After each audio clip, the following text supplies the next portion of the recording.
if you're teaching a course and it's largely based on theory, people are not going to get results. Right. That thing is not going to be sustained, but for so long.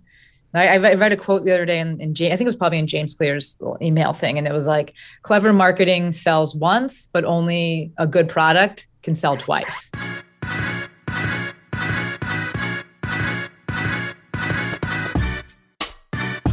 Hello and welcome to the Physical Preparation Podcast. I'm your host, Mike Robertson, and I'll be joined on the line later today by Dr. Shanté Cofield, aka the Movement Maestro.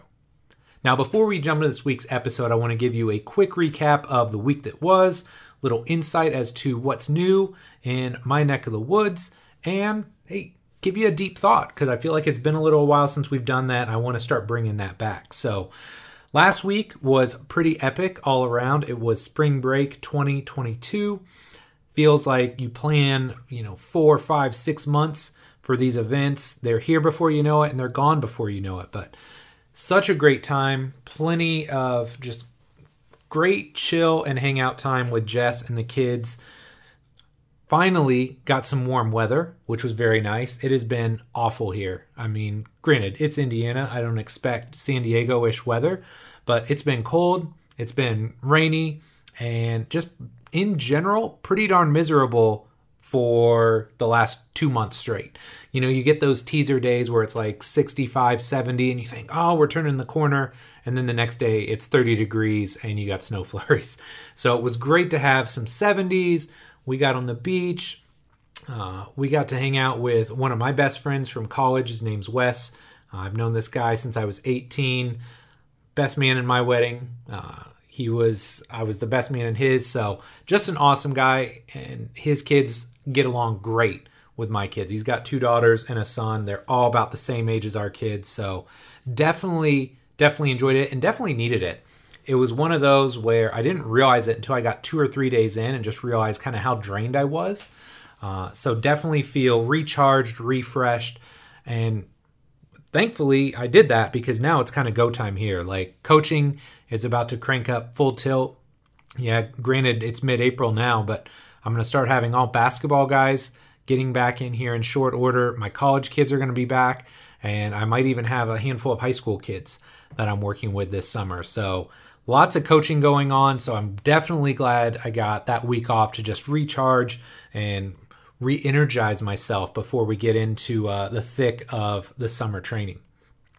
What else is new? IFAST is cranking, feeling really good about where we're at there. I think we're settling into a good routine. Obviously, we got Dave, we got Jesse in the afternoons. He's starting to get into like a nice rhythm and routine. I got Nisa, who has been like a 7-8 year member of the gym, who is now handling some of our front office and admin duties. And she's been such a great shot on the arm to have her on board with us. She's made the front office look great. It's nice to just have a woman's touch around the gym. So I think it really looks less sterile in our little front office area. She's done a great job with that. Also cranking up our social media at IFAST. So we've got my guy Mikey Levine coming in. Mikey just does some amazing like hype videos, some very high quality pictures. So just trying to get us out there more. It's kind of hard to balance and manage all the different things, right? Between RTS and IFAST and the family and trying to keep some semblance and modicum of my own health going in the right direction. So I feel like I'm finally starting to figure out how to put all these pieces together, how to delegate a little bit better. So I'm really excited about where the gym is at, and I feel like we're trending in the right direction there.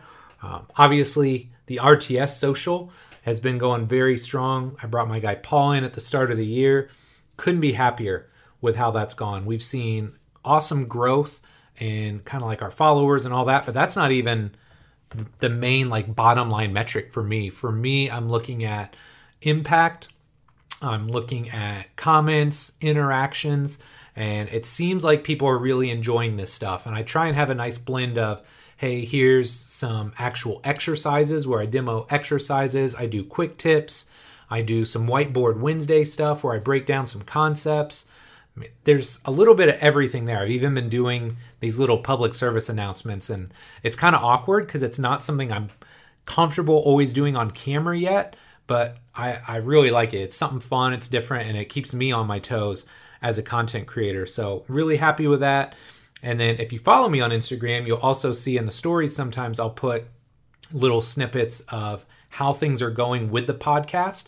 And I just wanted to share this with you because I appreciate you listening. Last month, we had our best month ever. And for the first time ever in a 30-day period, we crossed over 40,000 downloads and streams. So, when I started, I was like, man, if I could get to 30,000, right? Like 1,000 downloads and streams per day, I thought, man, I'm just going to be crushing it. So for us to be here 6 years later and crossing that 40K barrier, really with like no end in sight, like we're trending upward almost every month, man, I just can't thank you enough. So I appreciate you listening in, and I'm going to do my best to keep finding the absolute best people to interview, and I got some really good ones coming up. So make sure you continue to tune in. If you're not already subscribed, share it with your friends. Whatever you can do to help us spread the word, I would appreciate it. Now, before we jump into the episode, I want to give you a thought. And again, I used to do these deep thoughts. I kind of got away from it a little bit. And what I don't want this opening section to be about is just like the All About Mike show. What I want to do is talk about some things because I think people genuinely like to know what's going on with me as a human being, as a coach, as a business owner. But I think people also want to know my thoughts on things. And sometimes when I'm just interviewing people, you don't get as much of that. So a thought that I want to share with you today, and something that I've always tried to do in my life, whether it's coaching, whether it's in the free aspects of my business or in the paid aspects, is to give more than you take, right? So one thing that I've always kind of espoused is you could listen to this podcast forever, right? Like you could go back and download 320 some episodes and I don't make a penny off it. Like there's no way for me to monetize old episodes. Like granted, I could sell ads and that sort of thing, but that doesn't come out of your pocket whatsoever. So anything that I do for free, I do from a place of altruism. It definitely helps me grow my business. It helps build brand recognition and that sort of thing. But again, there's a lot of things that you can do, whether it's the podcast, the videos I create, articles on my website. You can check out all that stuff absolutely free forever and not have to pay for it. But I think it goes further than that too. And it comes down to, when you do charge for a service, and if you're a trainer, a coach, a rehab professional, you have to charge, right? Like you have to sell a service and you have to get paid for a service. But I've always been a big believer in giving more than you take. So, if you charge $100 for a session, yes, there's an exchange of value, right? They value your time and your expertise, and you obviously need to get paid for it. But your goal should be, hey, if I charge $100, I'm going to give you 120, 150. I'm going to give you $200 worth of value. And so this is something that I've always tried to do, whether it was when I'm coaching my clients and athletes. If I am creating products, that's one of the things that I took pride on early on when somebody would buy a product like Magnificent Mobility or Bulletproof Knees, or, even the bigger product now, like Complete Coach Certification. Like that's not a cheap investment. If you're on the insiders list, it's $797 right now, and it's probably going to go up. But I've had so much great feedback and people that are like, hey, I bought X certification, Y certification, or I've been to all these courses. This is the best thing I've ever invested in. It's worth 3X or 5X what you're charging. Like that makes me happy, but it also makes me proud. And so that's something I think you, regardless of where you're at in life, whether you're a trainer, coach, rehab professional, you're in a different profession, doesn't matter. Just as a general rule in life, work to give more than you take. Because if you do that, your cup is always going to be full. You're going to sleep great every night. And just all in all, you're going to feel amazing about yourself. All right. So that does it for me. We're going to take a quick break, and then we're going to jump into this awesome, awesome episode with Dr. Shanté Cofield.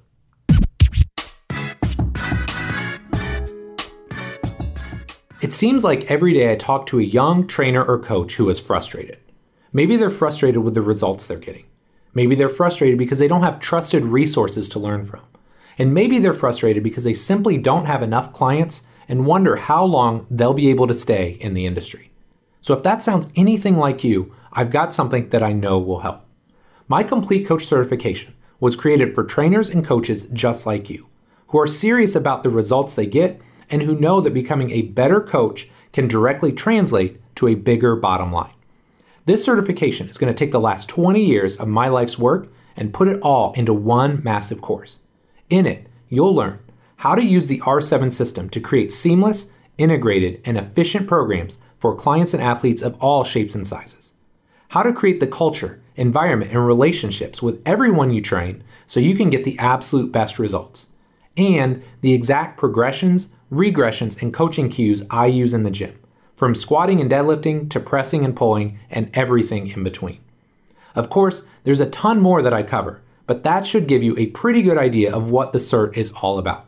Now here's the thing. Spots for the certification will only open twice per year for a limited time only.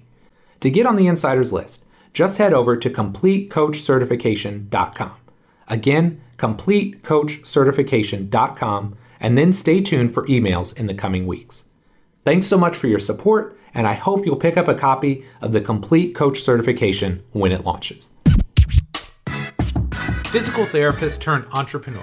Dr. Shanté Cofield, aka the Movement Maestro, is the host of Maestro on the Mic and the founder of the Movement Maestro LLC, a social media-based company that provides both online and in-person education for health and movement professionals around the world. Shanté's professional pursuits center around providing business coaching with a focus on brand strategy and community development in the ever-growing digital marketplace. She's also a proud SoCal resident, drives a hypergreen Jeep Wrangler, and wishes to leave you with this message: be relentless in the pursuit of what sets your soul on fire. In this show, Shanté and I have such a great discussion, and we cover a ton of different topics.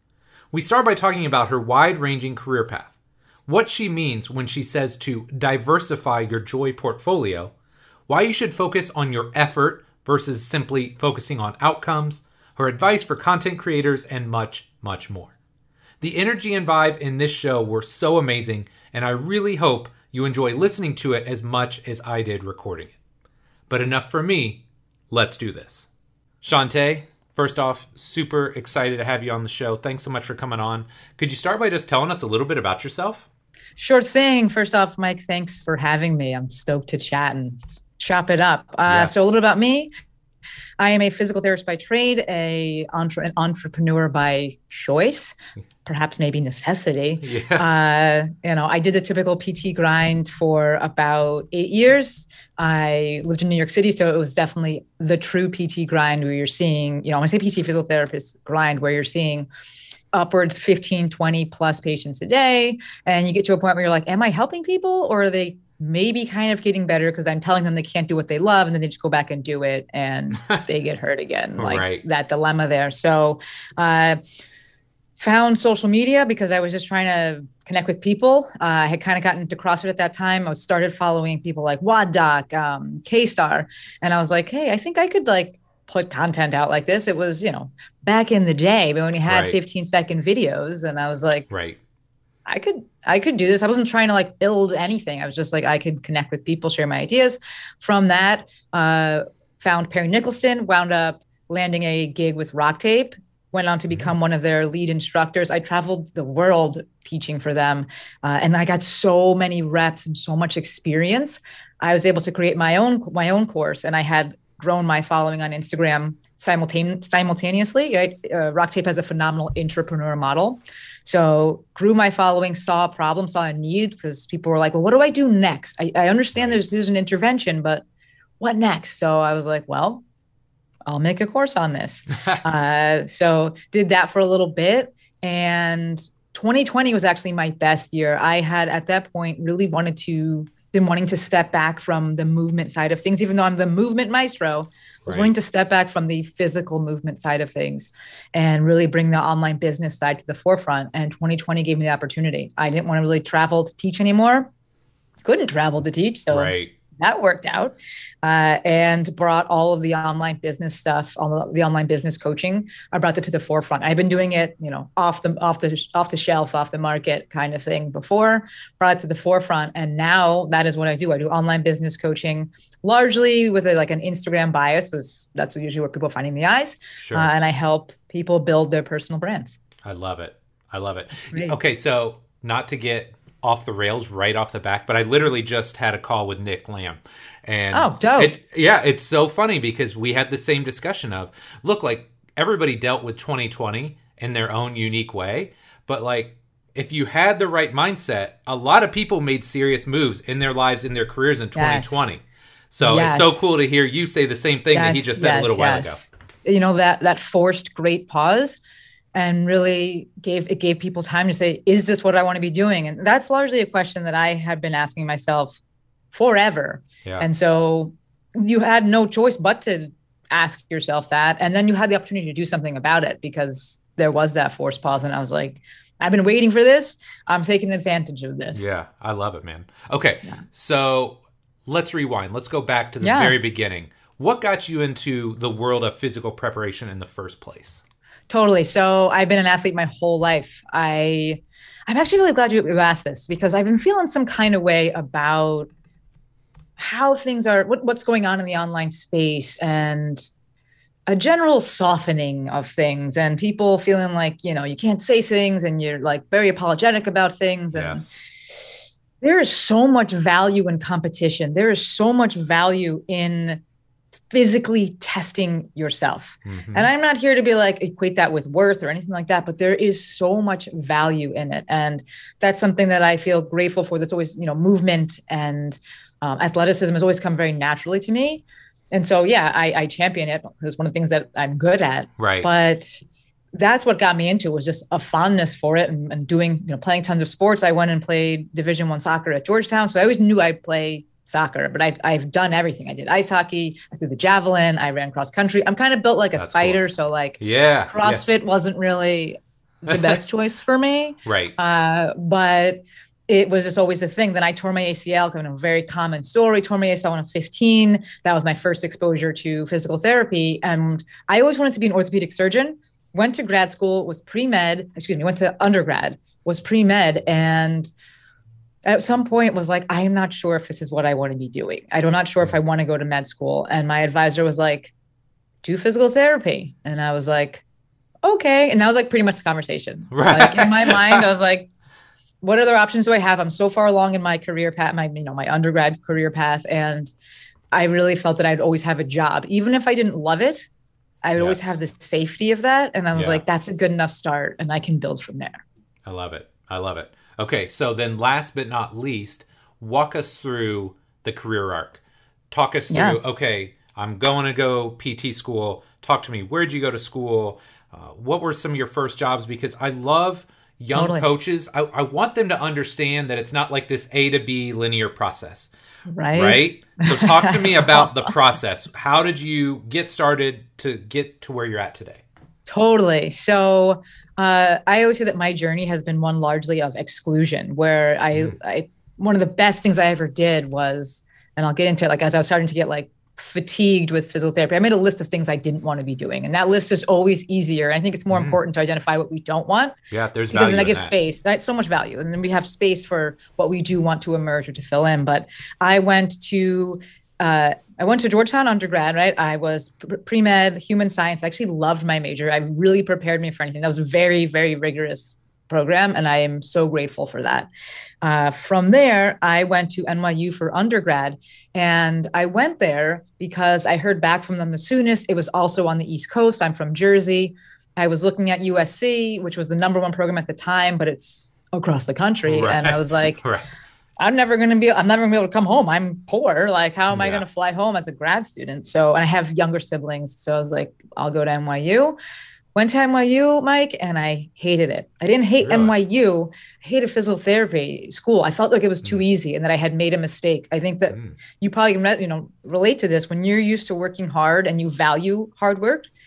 Not that you have to struggle to do things, but when you really value hard work, sometimes when things come easier, it can be difficult to initially be like, oh, this is because I'm supposed to be doing this, or I'm good at it. You kind of be like, did I make the wrong choice?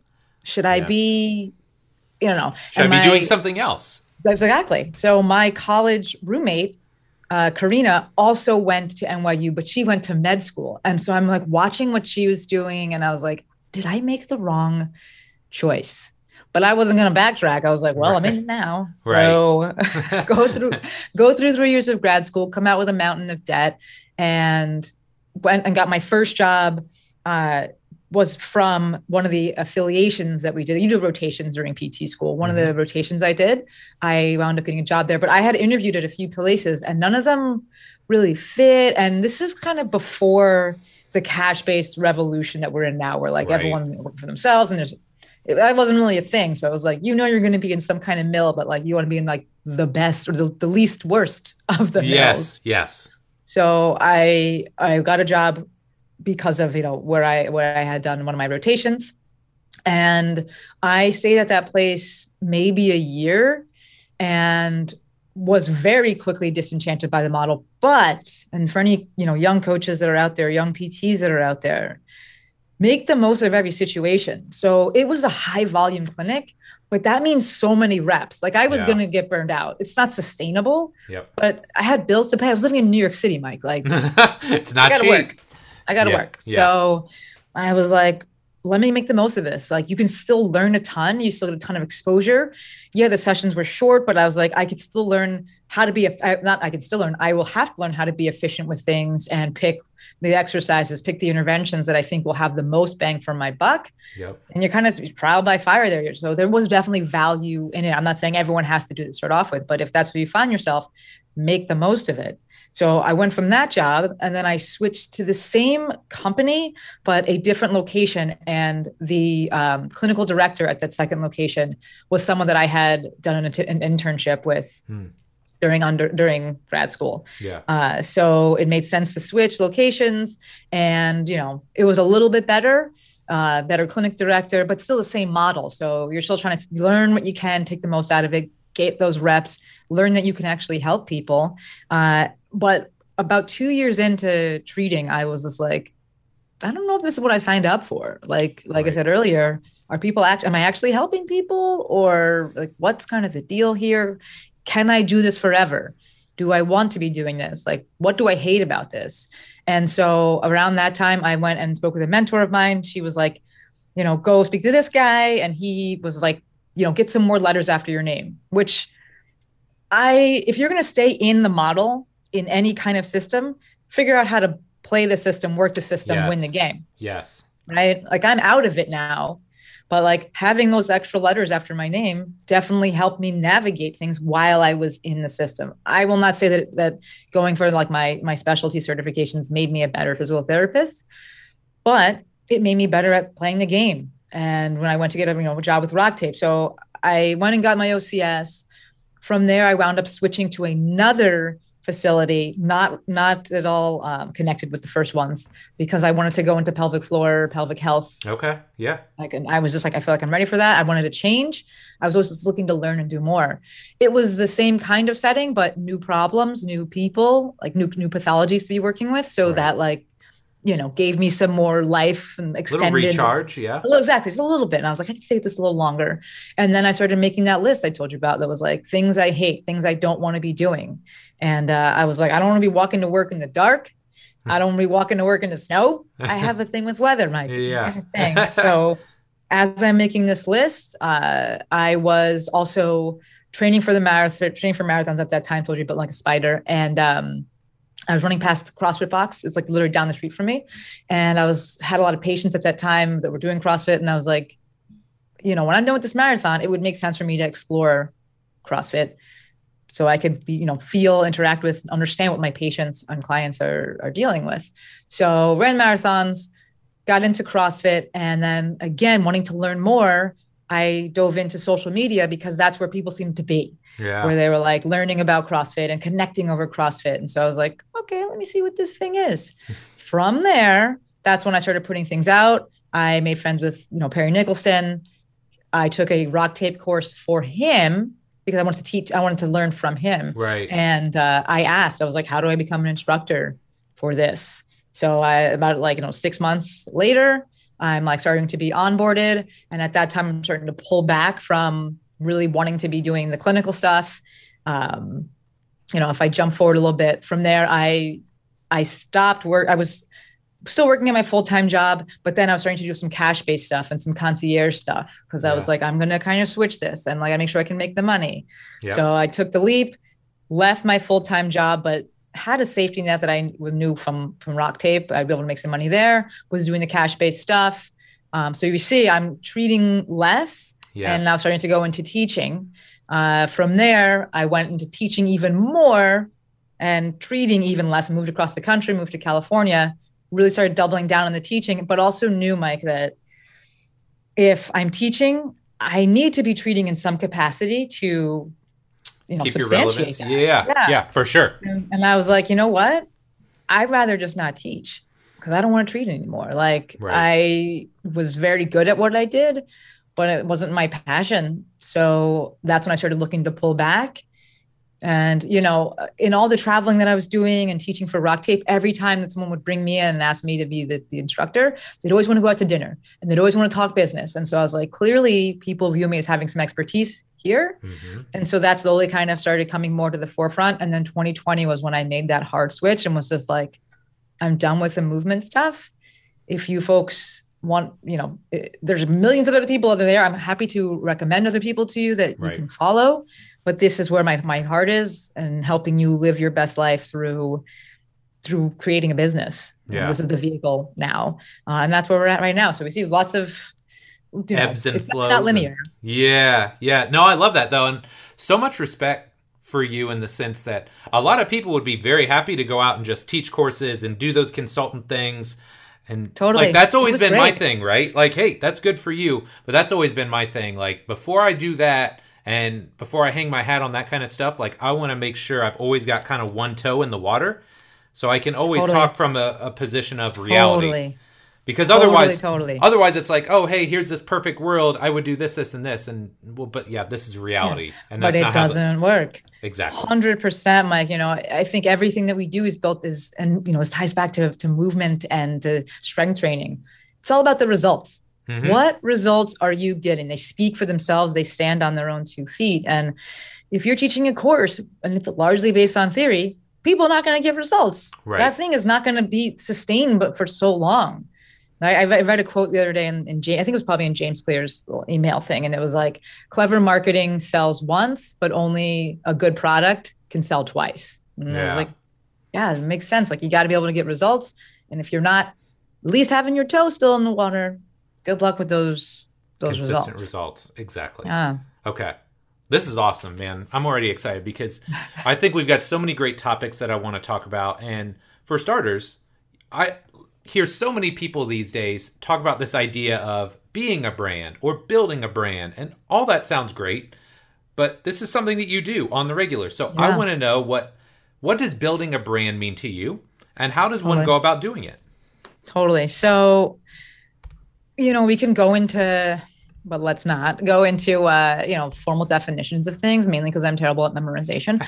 But in terms of branding, right? The traditional definition of branding is like leaving your mark. So, my logo and things like that. But as it relates to things like colloquially and how we understand it, to me, it's how you make people feel and subsequently how they feel about you.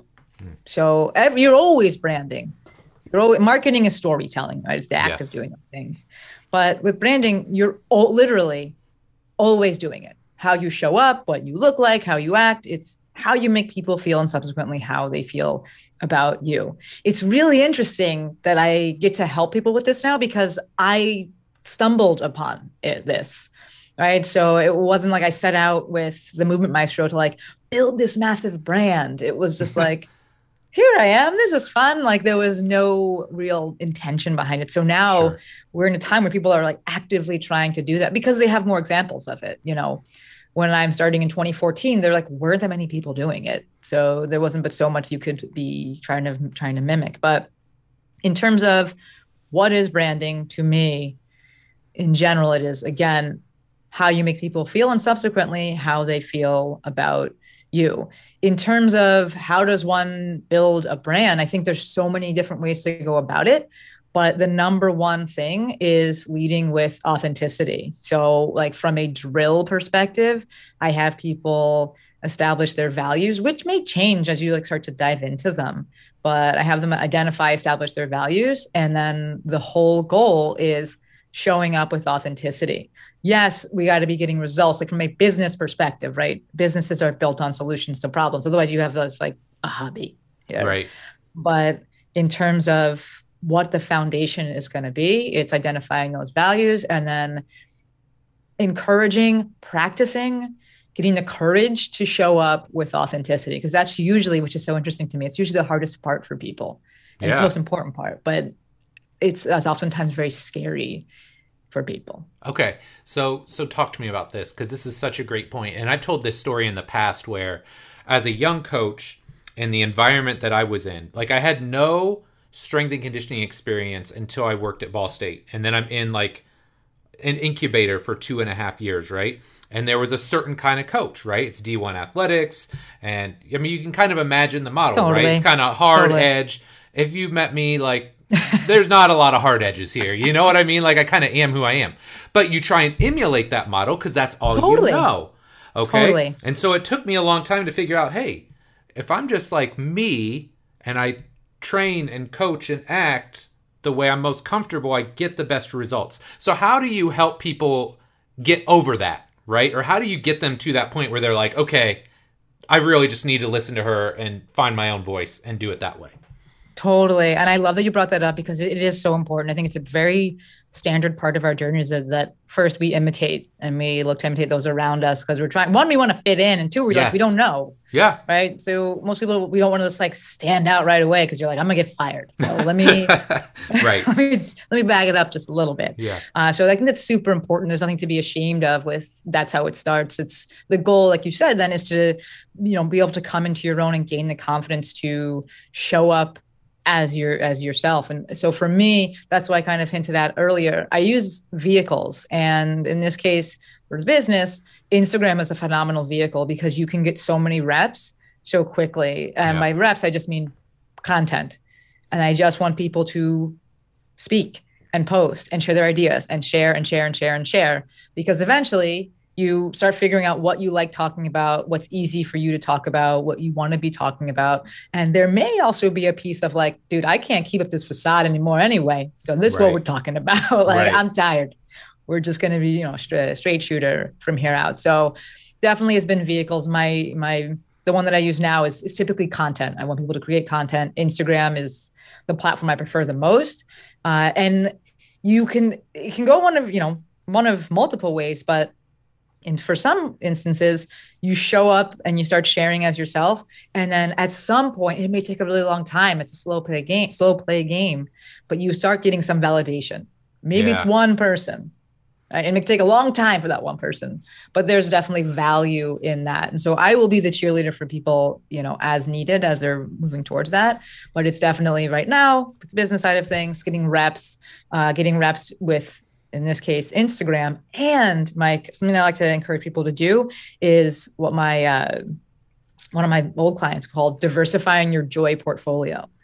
So if you tie that into kind of diversifying your confidence portfolio, one of the things that happens when people try to build a brand is that that's like all that they're doing. That's it. Yes. The problem with that is that like, it takes a long time. Trying to build a business, right? You're kind of using business and brand interchangeably here, but when they're trying to build this thing, it's all they're focused on. And so it's like all that they're getting their affirmation and self-worth from, and it's not going anywhere because it just started. Right. Like no one's watching. So it's crucial during those times to be doing other things that light you up, that bring you joy, that make you feel confident. And then you borrow from those things. And then you're not borrowing in like an arrogant way of like, I did this, I could do anything, but like, hey, I learned how to do that. I'm good at that. There's worth over here. There's value over here. I can try this. Yes. I have some confidence. I have some excitement, some happiness, some joy going into that. And that's super, super important for people. I love that. So back in the day, like way back in the day when articles were more of a thing and everybody was like, oh, I want to start a blog or I want to write for whatever website. I used to always tell them, that's cool. Be prepared. and okay with the fact you could write an article every week for a year. And if you're okay with just you and your significant other and your mom reading that, yeah, if you're okay with that, then you can succeed in this game. And if you're not, I don't know, man. And the other thing that you mentioned that I love about Instagram too is so many times people just get caught up in, I've got to be great on camera. Go back and look at people. Nobody, or I'm not going to say nobody. Very few people are comfortable on camera day one. So the people that are most successful, go back, look at their first videos. Instead, go scroll all the way back. Go all the way back. Look at that. Also, too, as far as reps go, you don't always have to talk on camera. Sometimes it's a picture and writing the caption. Because now you're building your communication skills too. Yes. I love Instagram for this. You have so many ways of refining so many different skills. I love that you brought that up because, teaching is repetition. How many different ways can you say the same thing? One of my favorite things about Gray Cook is that he's a master of analogies. And so you could teach to so many different kinds of people because they get related to this thing or related to this thing. I say it in this way, but it's the same concept that's being delivered. That's Instagram. How many different ways can you convey the same idea? Can you do it as a video? Can you do it as a swipe content post? Can you do it as a still shot with a caption? Can you get into your stories? Can you go live about it? So many different options and so many different reps. I also think there's value in what you said about, scrolling back and seeing where people were at and how they started. While you're doing that, you probably won't even make it all the way back to the beginning, which is actually the magic. You see how many posts they have. So one of the things that I'll talk about with my own account is that people will get, fixated on follower count. And I'm like, let's focus on the first number, which is how many posts do you have? Like, I think I'm like over 4,000 posts now. I'm like, if you can scroll back to the beginning, God bless you, because I can't go back all the way to there. Right. Like, that's where you get all of those reps, all of that volume that accrues, and it becomes kind of inevitable that you find, quote unquote, find your voice or decide to speak like yourself. Yeah, there's definitely a snowball effect. Absolutely, Mike. For sure. Absolutely. Okay, so I'm sure a lot of people listening in are going to say, man, Shanté is killing it. She's done 4,000 posts, but I'm new. I've never done this before. I don't know where to start. So what advice do you give to somebody that is trying to find their voice? They're new to the game. They want to build their own business or their own brand. How do you get them started? Totally. So a few things, and you nailed it. You nailed it before. And I'm very much that like 30,000 foot view teacher. I will give people steps, but I'm very conceptual with things. But number one, like Mike said, have expectations of effort, not outcome. If you're going in and being like, I spent 3 hours on this, I better get a lot of likes. Well, you're going to stop. I promise you, because you're not going to get any likes. That's the first thing. The second thing to think about going in is post and move. In the beginning, everything feels so precious. It feels so important because, I did a reel about this. We use that phrase, it's just a drop in the bucket. But if your bucket's empty, that drop is like very important. Yeah. When the bucket's half full, 3/4 full, it's like, then it is just another drop. So we're looking to really focus on accruing volume. So that in those initial posts, one, we are posting and moving from a technical or tactical perspective. It can be helpful to put time parameters on, right? So Parkinson's law, work expands to fill the time that it's allotted. So one, be realistic with that. It's not going to take you 5 minutes. It's probably going to be like an hour, but put those boundaries on it and be like, whatever's done, that's what's going up, because we need to get you just to get the reps and to understand that you're not going to die, right? Expose your nervous system to this and be like, oh, I survived. I can handle this. Right. And so number one, we said post and move. 2, put time parameters on it. 3, the space is noisy. Right. Anyone that's going to tell you like, oh, it's not saturated, it's fine, they're kind of lying to you. This is a both and situation. The space is saturated, but there will always be room at the top. If you're the best, there's plenty of room. Right. So as it relates to the online space, your best bet for cutting through the noise is not screaming louder. It's being specific. So the faster that you can niche down, which is one of the hardest ththings to ask people to do, but the faster you can niche down, which is typically learning your no, get started and be like, actually, I don't want to do that kind of thing. The faster you can do that, the quicker, the easier, that you'll cut through the noise. So we niche down. And then the second thing is be repetitive. That's actually the goal. Folks tend to be like, I said it already. You know who saw it? No one. Actually, Mike told you your mom saw it. Yeah. That's it. Right. Nobody else saw it. And your mom will like it when she watches it the second and third time too. Exactly.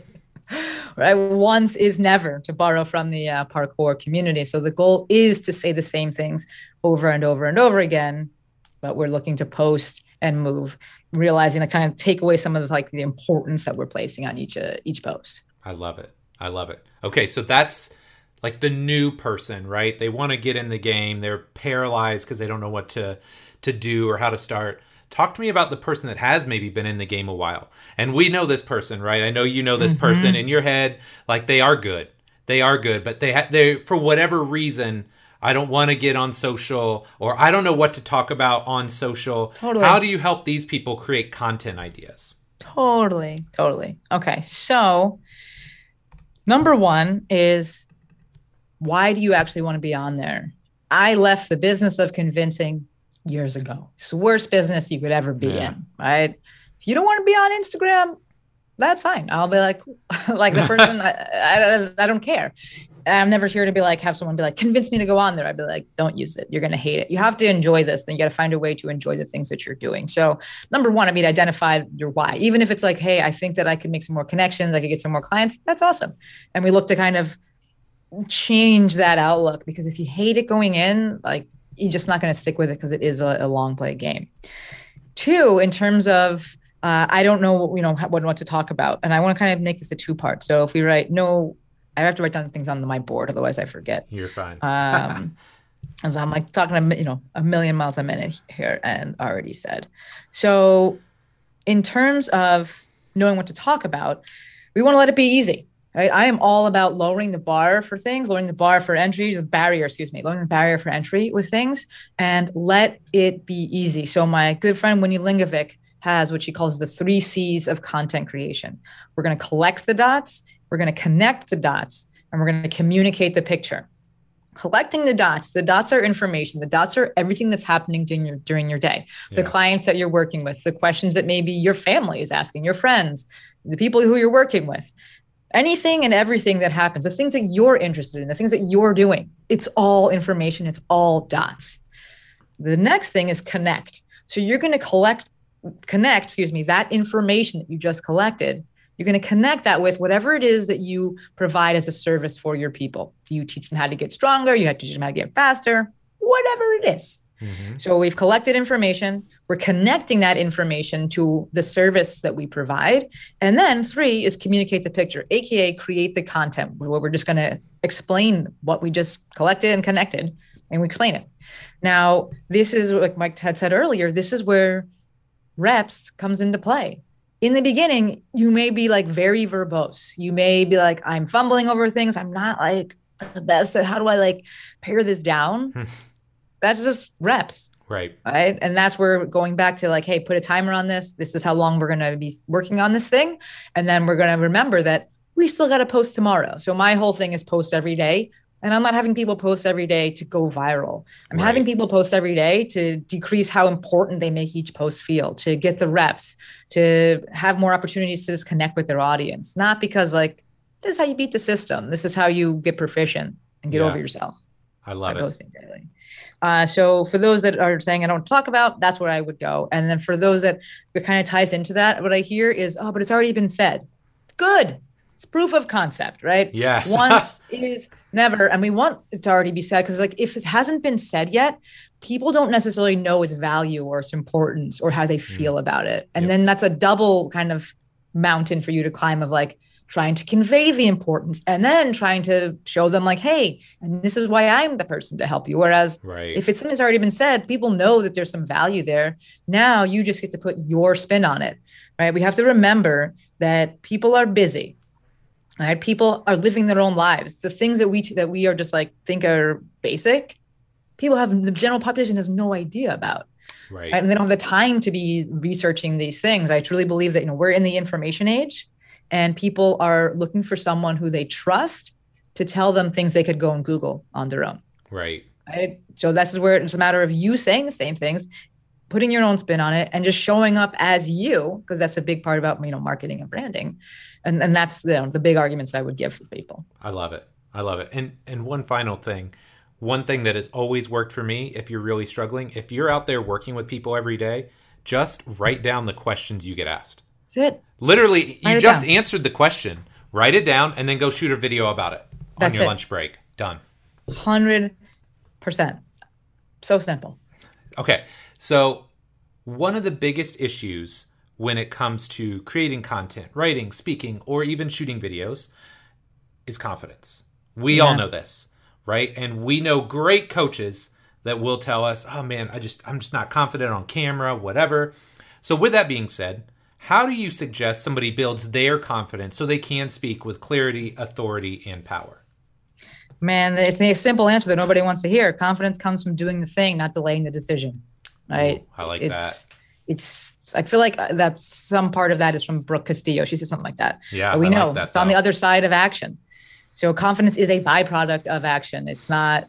It's a skill. It's not on the front side of. Yes, some people have inherently more confidence with certain things. That's fine. But what are you going to do about it? Just like be mad, like Mike has more confidence. It doesn't change the fact that you don't have any. So right, like it comes from doing the thing. And this is where, if we kind of circle back a little bit, lower that barrier. Let it be easy. And something that may be important as it relates to social, you may need to unfollow or mute your peers. Like I don't suggest following them anyway. Like it says, follow people who you want to hang out with in person, not because you feel obligated or because you hate following them, like just to like keep an eye on what they're doing and then get salty about it.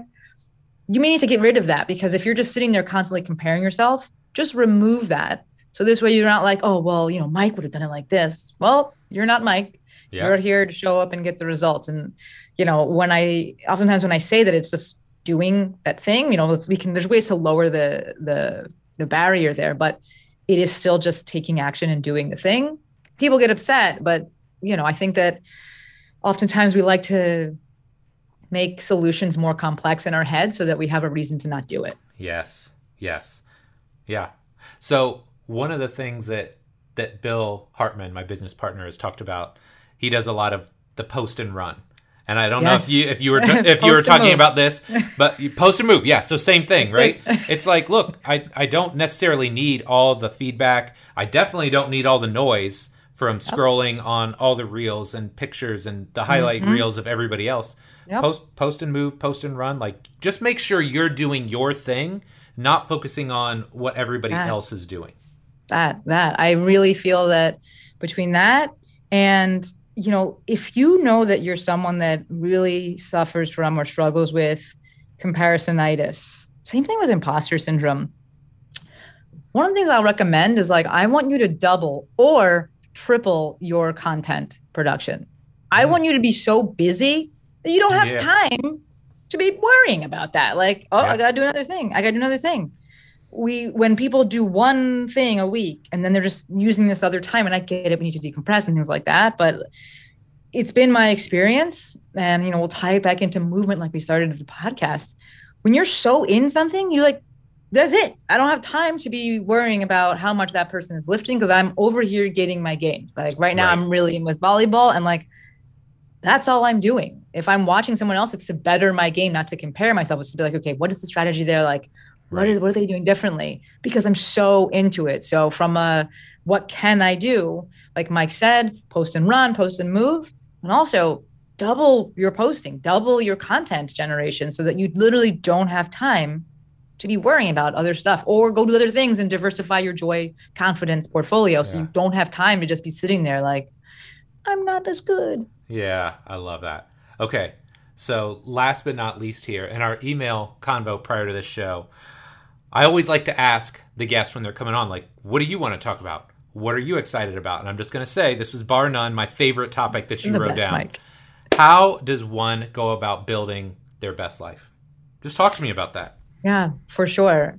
So I think it's so much. This has been a great episode. I'm having a blast. I think it's been so much of, you're welcome. It's been so much of what we've discussed already, and largely circling that authenticity piece, right? Where you realize that you have agency and you have choice, and then you make the decision, which requires confidence, to actually act on that and say, what do I want? What would make me happy? Which for some people, myself included, was a lot easier to do. What don't I want?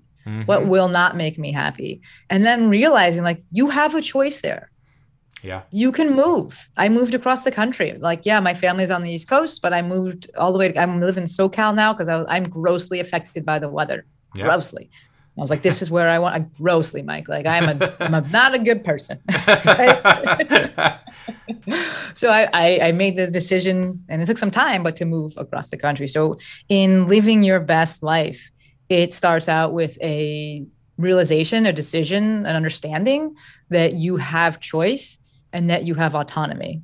And then from there, it's about acting on that. And for some people, it's the hardest thing ever. And I'm not saying it's an overnight thing. I said earlier in the podcast that my journey has largely been one of exclusion, but also one of vehicles. And, if you look at my whole career, I've had just different vehicles that I've used to help people live their best life because we're showing people possibility, right? So from a movement perspective, we all know something like deadlifting, especially for women, deadlifting, bench pressing, something you're moving heavy weight. When people see that they can do something now that they couldn't do before, suddenly they're like, what else can I do? Yeah. I never thought I could do that. And I could do that. Yep. What else could I do? And so for me, it's been vehicles of, from the movement side of things with physical therapy to teaching, so I became the educator of the actual providers so they could be like, I can get better results. I could treat in a different way. I can think outside the box. What else is there for me? Right. And then moved into Instagram and, online business. It's all been vehicles to help people identify, create, and then actually live their best life, which starts with realizing you have choice, you have agency, you have autonomy, there is possibility, there is hope, and then having the confidence to act on those things. Yeah. And I think the thing that people need to understand is, look, you're going to have to make some tough choices, and you're going to have to ask yourself some tough questions. And nobody else, like people can help kind of guide you and mentor you, but ultimately there's not a lot of like black and white yes and no answers in life. I think that's the hardest part is you hit a certain age and you're like, look, man, everybody else is just kind of figuring this out like I am. That's it. Right? Like nobody has all the answers. So you have to just be okay with, hey, look, this is what I think is the best thing, and it's a big decision, and I'm going to do it, and I'm going to see what happens. And it's scary. It is scary. If we think about it, I'm so grateful that my background is physical therapy, is movement, because we start learning about and understanding more, I would say, than the average person about the nervous system, right? And how we operate. Yep. And the nervous system, like we have that book came out, Born to Run. I don't know if that's true. You go outside and look and you're like, that person's not born to run. They are most definitely not born to run. I don't know about that, right? But we are born to survive, right? Everything the nervous system's doing is to seek safety, everything. And so as it relates to gaining confidence and building your best life and taking these chances and doing some of these scary things, to me, the emphasis should be put on not having the courage to do the things. It's more so training yourself to have the confidence to know you can handle the outcome. That is what allows us to do things. So like we know if I want someone to jump higher, I just go have them do a depth jump or box jump. The next jump will be higher. There's diminishing returns on that. But the only thing that happens there, I told the nervous system, it's okay. You can attenuate these forces and give me the ability to actually jump higher now. Right. And it'll do that, right? Yeah. Same thing happens with anything in life. We have to show ourselves that like we can handle the outcome of that, build resiliency on the outcome side. And so that part of that is like having these little baby steps, something like posting and realizing like, I didn't die. Okay. I can handle the outcome of this. I can do more. I can build upon that and keep going. For sure. I love it. Okay. Big question time. If you could alter the space-time continuum and give young Shanté Cofield one piece of advice, what would it be? I love this question. And I get this when I go on other podcasts, and I watch, we've all seen Back to the Future and Butterfly Effect, and those movies mess with my head so much that I'm like, I would not change anything because everything else changes. Right. In my mind, if I went back, I would just say, keep going. That's it. I wouldn't change a single other thing. I love it. Well, that's easy. Yeah. Okay. So last but not least, then we've got our lightning round. Okay. So 5 fairly short questions. Your answer can be as long or short as you like. Number 1, it's a new one I've been testing out here lately. What was your first car? I had a Chevy Blazer. Okay. But it was not my dream car, though. My first dream car was a Pontiac Aztek, which is a very polarizing car. Okay. Some people hate it. Yeah. Some people love it. And I did get one later on. I was 30 years old, but I got one. Yeah. Okay. I like it. I like it. Okay. Number 2, even though the coaching days are more in the past right now, or maybe as far as the physical side, this could be your social side and your mentoring side. What's your career highlight so far as a coach? I don't know if I have a specific one, but it is so genuinely thrilling, motivating, just fulfilling when I have people write to me and say, like, I chose to do this. I'm making this big decision. I left my job. I'm taking a chance on myself. I'm believing in myself. That's the most absolutely incredible thing. And I get those messages pretty frequently. And it's one of the things that keeps me going. I'm actually looking over to the side right now because I print them out. Sometimes I put them in a desk. Yeah. And it is just absolutely incredible because it's all different types of things, right? Like I have people on my email list that will write back to me and they're like, listen, I'm a mom of 5. I don't have my own business, but what you say resonates. And like, this is what I've decided to do. And whether it's like, I'm taking some time for myself or like just these little things. And that is hands down, those are the highlights of my career. I love it. I love it. Okay. Number 3, what's the first ever concert you went to? First ever Garth Brooks. I'm a big country music fan, right? Surprise. That's awesome. I never would have guessed that. Right? I never would have guessed that. I love it. Okay. And I lied. I actually have 6 for you. So number 4, talk to me about the Movement Maestro. How did that come about? Love this question. Hopefully this will help somebody. The Movement Maestro came about because the movement mechanic was taken. So when I first started, I was like, I think I want like some sort of moniker. Like, you know, WOD Doc was doing his thing. K-Star at that time was, Supple Leopard and Mobility WOD. Now they're the Ready State. But like they had these things. And I was like, again, like you said earlier, kind of imitation first. And I was like, well, they have these things. I'll have this thing and like a name. I knew that I wanted some flexibility because I didn't know if I'd do this forever. And to me, movement, yes, it is physical movement, but it's also like this moving through life. There's just so much that can be done with it. And I was like, okay, that'll afford me some wiggle room. And then I just wanted the alliteration because it's easier to remember. So I went with movement mechanic and I was like, oh, cool. There's like a lot of things you could do with that, especially I was still treating that, like, you know, you could do different plays on things from marketing.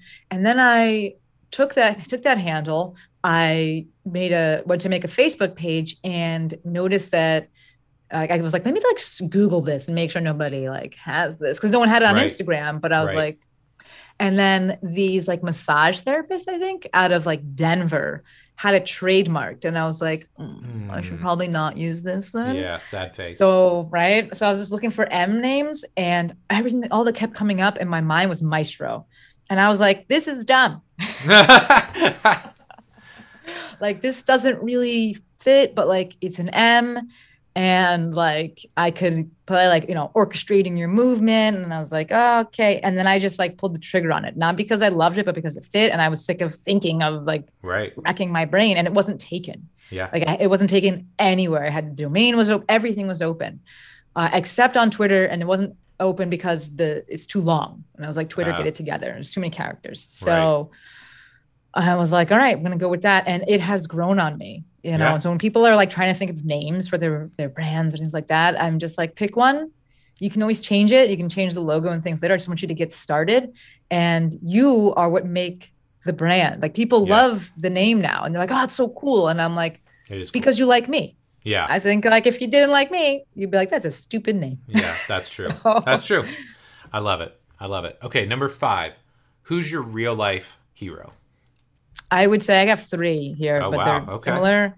It'd be my grandmother, my mom, and my sister. I think that moms are superheroes. They're all moms. Yes. And I watch how they navigate life. I know how they've supported me in various ways. And it's really cool because my sister, so I'm the oldest, I'm 37. My brother's 29. My sister is 27. And my youngest brother is 19. He'll be 19 soon. So big age differences, which is why I stayed on the East Coast for school. Yeah. But now my sister is so talented with graphic design and things like that. So she's like, this sweatshirt I'm wearing right now, like she designed this. Oh yeah, that's and awesome. It's like, right? Like I can just send things and she knows me clearly. And so I'd be like, maestrify this. Like I have this idea, but like, I don't really know. Can you help me out with this? And so the way that she supports me, the way that she supports her family, and she has 2 young boys, the way that my grandmother supported the family, the way my mom supported me, and you know, just how they all show up in life, hands down, without a doubt, my heroes, my superheroes. Yeah. Some strong women, I'm sure. So absolutely. I love it. Okay. Last but not least, what's next for Shanté Cofield? Well, first off, immediately I got some more speaking gigs. That is my goal. That was my goal for 2020. Was I really love that kind of leveraged model where you're speaking on a stage. I love it. It's the best place for me. I can like break things down, but it's not my strongest suit. I'm better with like inspirational, motivational, big overarching themes. So that was my goal for 2020. 2020 had other plans. I still did some virtually, but there is nothing like the magic of being in the room, right? It's not the same. So I have some speaking gigs lined up this year. The goal is to grow those. I may or may not be toying with writing a book. And I think the next thing overall for me is probably at some point removing the vehicle of online business as the vehicle for personal growth and transformation, and just directly helping people with that. Yeah, I like that a lot. Yeah. Well, Shanté, you're amazing. This was so much fun. This was so great. This was so great. Like, well, I can tell you've done this before, so that helps. But this is fun. This is fun. Okay, where can my listeners find out more about you? All the links. Where can they get all of you? Main thing, best thing is just go to Instagram, the Movement Maestro. This was another thing I thought about. I was like, Maestro is kind of hard to spell, but it's okay. People figure it out. Yes. Maestro is Maestro. I realize it's a very like American way to say maestro, but that's how I say it. That's fine. So easiest thing to do is Instagram, DM me. I would love to chat with you, say hi. I'm always in my DMs. I love it. So all my links and everything are in the link in that bio. So if you hate Instagram and still want to check stuff out, then you can go to my website, which is the same, themovementmaestro.com, and everything's there as well. Perfect. All right. Yeah. Well, Shanté, again, thank you so much for your time today. This was really great. Mike, this was phenomenal. Thank you.